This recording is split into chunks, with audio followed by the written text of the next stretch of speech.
Is Andy Burnham going to save Britain? It's a big question. Lots of people are asking it. We seem to be in a wave of Burnham mania. And to be honest, I can understand it because the country seems pretty bleak. Hope in Labour is at an all-time low. People are scared of reform. So for someone to come out of the woodwork saying they are the solution, like, of course we're going to listen up. But is Andy Burnham, got a chance of winning? Now, even if he does win, can he save the Labour Party? And then the ultimate question is, can he actually save Britain? Because that's the thing I'm actually interested in, actual change for people like you and me, working people across the UK who are feeling poor, feeling fed up and feeling hopeless. Like, that's the change we need to see.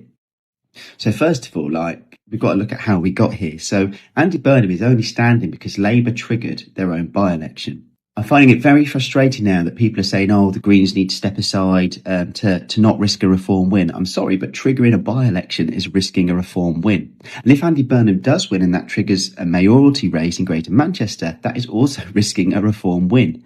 None of this was necessary. Labour had 403 MPs, and not one of those was better than Starmer, than the Labour Party's beyond saving, in my point of view. So this whole thing is putting at risk a constituency and a mayoralty. So that is Labour's risk, and that is on them. This is their party political games.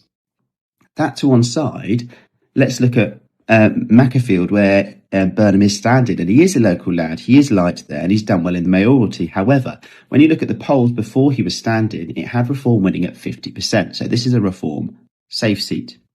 Now, if anyone can beat them, it is probably Andy Burnham. He is popular. He's done well in the mayoralty, and he's a local lad. But it's a huge, huge risk, and it's an unnecessary risk that we didn't need to take.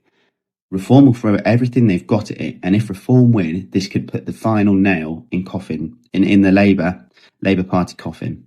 So it's a high stakes, high reward play. Now let's also look at some of the other swings across Greater Manchester. So when we look at the council elections, and I've got an article that I'll link here which shows the heat maps, which are really helpful to see it. We've seen a huge shift away from Labour towards Reform and towards the Greens.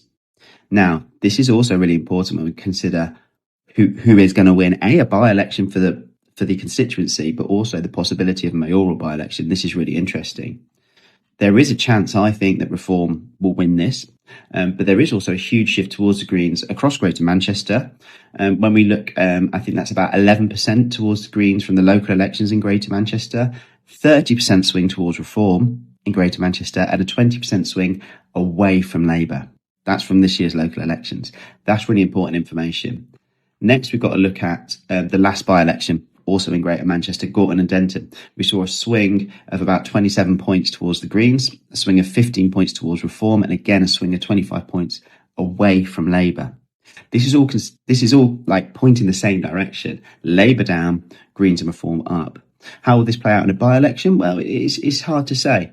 Like I said, Burnham's popular. Reform have picked a local plumber, quite a good shout. Turns out he's a racist plumber with links to BNP who got suspended off X. It's very hard to get suspended from X these days. So hopefully that will backfire. And the Greens are yet to select their candidate. So it's hard to know, but it is all to play for.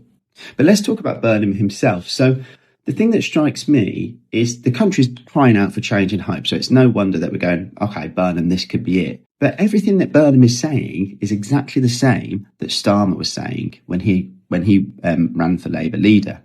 He's saying voter reform, stronger control over public utilities, this narrative of kind of centre-left narrative that we all fell for with Starmer. We were told he's a safe pair of hands, he's a likeable politician, he's sensible, and he's on the centre-left, he can unite the centre and the left. This is exactly what we were told about Keir Starmer.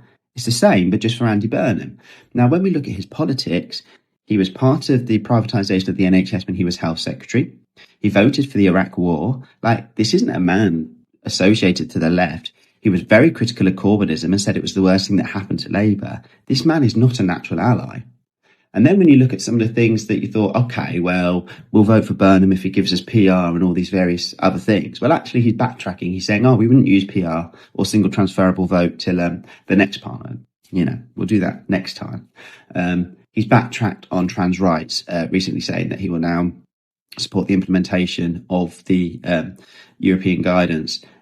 He's backtracked on austerity, saying he would continue Rachel Reeves' austerity. So actually what he's saying is he'll continue austerity, he'll continue the hostile migration policies, which is really heartbreaking to hear. Like, seeing the effects that's had on my colleagues in nursing is heartbreaking.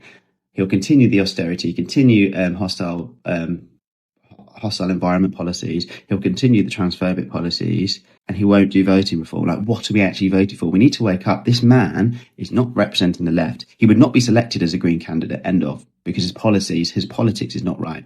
Was he a good mayor? Yeah, and people liked him. The stuff he did around transport and the buses was very, very popular. But actually, I was born in Manchester. Half my family are there. Like, I think people would be quite pissed off that he's risking the mayoralty, for one. Like, if he wants to serve Manchester, he is the mayor. How better to serve Manchester than being the mayor? So he's stepping down from that to play party politics. He's also saying Westminster isn't serving, Macclesfield, vote for me, change it. But actually, he's going to risk that because he wants to stand as an MP as a stepping stone to being PM. So I think those political games will cost him some points. There'll also be a very few number of people that are Starmer loyalists that are going to be pissed off by this.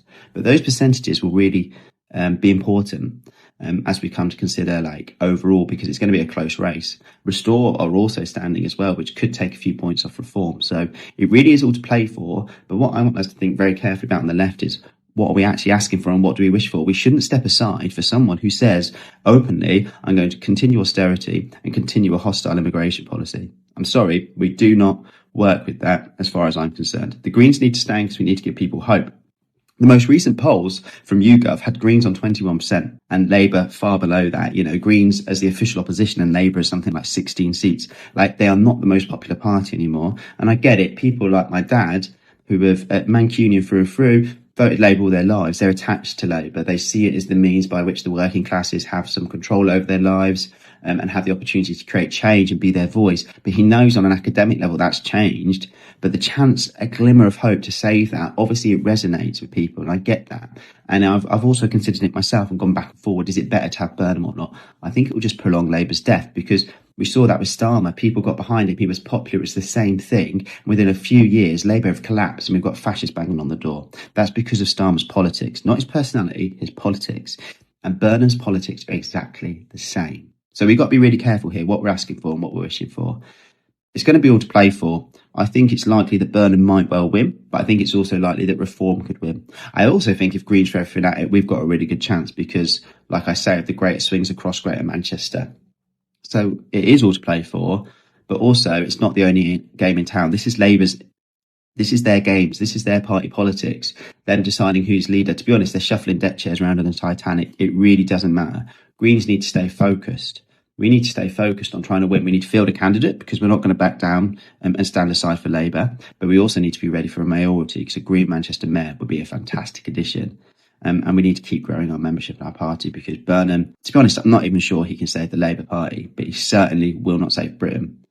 Check out the article that I've linked to this because it goes through in a bit more detail and it has some graphs and charts and stuff, which is quite helpful. Please subscribe to my YouTube if you're able to, and I'll keep dropping content like this. But let's see what happens, and I'll chat to you soon.